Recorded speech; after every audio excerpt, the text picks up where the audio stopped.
coaches of Barangay Ginebra, San Miguel, Coach Rambo, and Coach Tim. Before we talk about the gameplay, that might have been the loudest crowd that we've heard throughout the pandemic. What can you say about the support of the Barangay Ginebra fans? Well, it makes a huge difference for us, no doubt about it. You know, they are a special group. They show up every game and they cheer us on, and whether we're up or down, they still continue to cheer us. It's really a special group, and it lends to us. It really does. You know, from a coaching standpoint, I don't hear it very much. I don't hear until I watch the replay, and then I hear it on the TV. But because I'm trying to narrow my focus on what we're doing.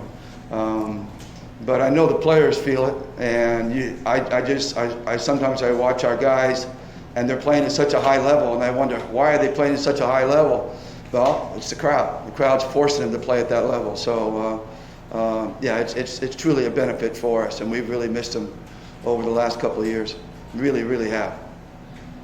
Coach, in the Philippine Cup, you were the defending champions who lost to TNT in the quarterfinals. You fall into the same situation now in the Governor's Cup as the defending champions. Can you talk about the mentality of going into this match as underdogs, but as defending champions as well? Well, actually, you know, when you think about it, we won the last two conferences coming into the Philippine Cup, and we had to go through talk and text twice to do that. So, you know, and then since that time, this is the first time we beat them since we beat them in the finals in the first bubble. So, you know, they've had our number, and they've been playing. You know, they have a real good feel for what we like to do. Chuck Reyes has always had a real good feel for what I like to do, and he's always been a tough strategist to go against. In many ways, he's a really special coach. But you know, I don't want to make too big of a deal about this game. It's just a game. We won game. All we did was even out the odds. You know, they had the overwhelmingly big odds coming into this series, and now we've kind of halved those odds in place. They're still the favorites, and the good news is we have a couple days to recover. Bad news is they have a couple days to look at the video and go over and see what adjustments we made and make their own adjustments. So that's what twice to beat is so hard to overcome. You can always get the first one, but the second one is much, much tougher. So that's on our agenda at this point, trying to figure out a way to get that second one. Trying to figure out a way to follow up this game. And that's what we're going to be trying to prepare for over the next 2 days. Coach, just like in the last game, you were consistently hitting your outside shots. So how huge was this one, especially against the TNT squad that can also score in bunches? Well, I thought our defense did a really good job today. We got them a little uncomfortable, and they didn't get as many threes up as they normally get. They had to kind of resort to Rosario trying to beat us one-on-one, and that brought them back in the game, but it couldn't finish the game for them. So, and that just tells us that we made them a little bit uncomfortable. We didn't do something they're not used to doing. And again, we've got to try to follow that up and try to find something that's going to do that again for the second game. And again, I keep saying this, but I don't want to make a big deal about this one. I mean, I run into the locker room, I tell our guys, no celebrating before I walked in here, because we haven't achieved anything. We haven't done anything. All we did was just even the odds a little bit. Certainly not in our favor, but it's now a little bit more even. Coach, how about defending Mikey Williams? How difficult was it? He hit some tough shots. God, he makes tough shots, man. I was talking about Coach Jott being special. Well, this kid is special too, and he does it in big moments. That shot he made at the end of the third quarter was phenomenal. I mean, Nard was right on him, and he shot it from 28 feet and knocked it down under a lot of pressure. He makes really tough shots, and but that's all we can do is try to force him to take tough shots and hope and pray they don't go in all the time. And tonight they didn't fall like they normally do for him. And again, we're going to have to try to figure out, it's like a broken record, we're going to have to try to figure out a way to do it again in the second game. Coach, thoughts about the way Nerds Pinto contributed in tonight's win? Yeah, he was huge. He hit a couple of really big threes from the corner that when they were making their run and starting to tie the ball game up, he came out and hit some big threes.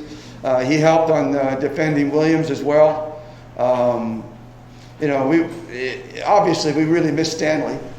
I mean, Stanley he's our Mikey Williams, basically, and so we really miss him. So the contributions that Nard is given to us is absolutely, I can't tell you how crucial it is with Stanley out of the lineup. He's just huge for us. We really played LA and Scotty a lot of minutes, and we need that extra guy.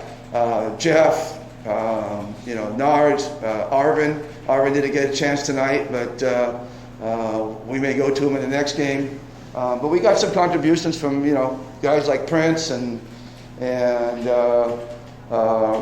Sidney. Sidney's coming back from injury, so he's still not quite sure what he's doing out there, but we really have a lot of belief in Sidney. But I mean, we got contributions, and he's not going to show up on the box score, but it's really it shows up if you watch the video. Coach, talk about Scotty's 23-15 stats and hitting that big play from the corner. That's Scotty, man.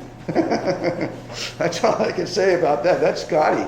I took him out of the game twice, and we lost leads as soon as he walked off the floor. So that should tell you how important that all is. And yeah, he was. You know, I just really. You know, I think those numbers are going to be normal for him. I really do. I think those are going to be normal numbers. You're going to look at him when he gets to be 35, 20, and 19, then you'll go, whoa. But these numbers, you'll think, it's just another day for Scotty. Because I think those are the kind of numbers you're going to put up consistently all the time as his career continues to evolve and get better. So I'm not surprised by that, and I'm not surprised by him showing up on big time. And he was our primary stopper. On top of all that, he was our primary stopper on Mikey Williams. So he's doing that, and he's doing the rebounds, and he's doing the scoring, he's doing the assisting. You know, I know he's popular because he plays for Ginebra, but even if he was another team, I think that he would be considered one of the top players in the league. He just doesn't get all the accolades because he doesn't do it in scoring. He does it in every other thing he does. Coach Jim, I think this was the best game, statistically at least, for Japet. How important was his performance with the fact that Christian was hobbled with foul situation throughout the game? Yeah, Japet played with his tongue hanging out. I mean, he had to really overplay, and we were pushing him from the bench and talking to him and trying to get him to reach really deep, and he reached really deep. Japet has a real tendency to show up in big games. I mean, he does play big games really well, and this was a big game for him. And hopefully next time out, Christian can get some legitimate minutes. But Christian made some really tremendous passes and plays down the stretch, and was still able to defend with 5 fouls. So as limited as Christian played, he was really effective when he was out there. So this was the best, I thought, that our 3 bigs played together, Christian, Japet, and Justin. It's the best we played this conference by far, that big lineup. Any more questions? I think that will be it for the end of this press conference. Once again,